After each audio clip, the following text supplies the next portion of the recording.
to share a little bit more about Liza, even though I spoke with her and about her in my talk with Marilyn. And things that I'm really also grateful for with Liza is she brought two other really key things into my life. And that was the fun factor, which is what she calls it. And the other is she really asked me and anybody who was around her to be very clear in our communications.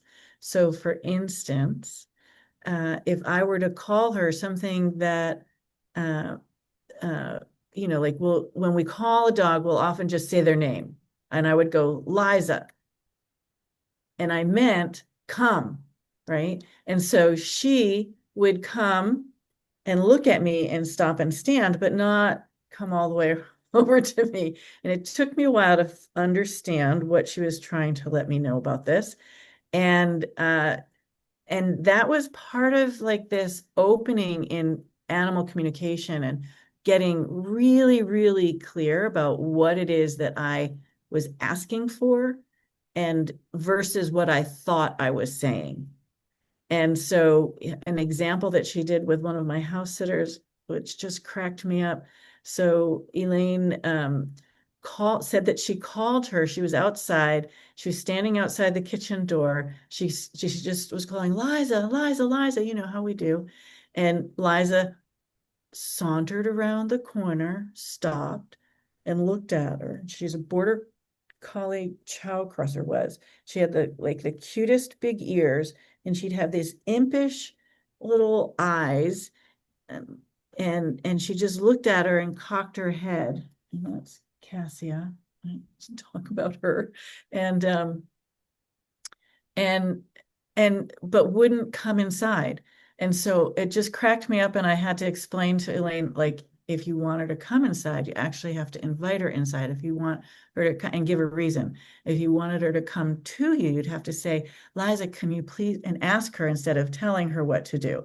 So that was like a whole area of learning with Liza that was interesting, sometimes frustrating when I couldn't figure it out, and ultimately just became like a key foundational part of my entire life, not just with animals, but with people.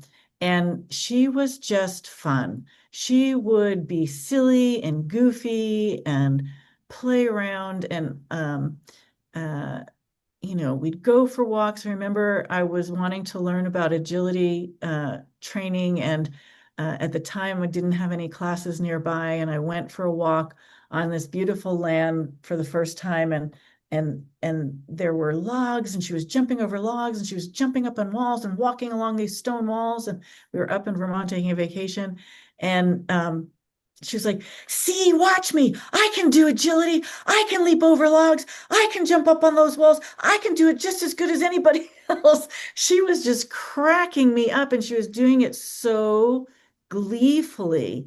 And because she had been listening in to what my conversations were about doing agility. And so she was just, uh, yeah, she was just so much fun.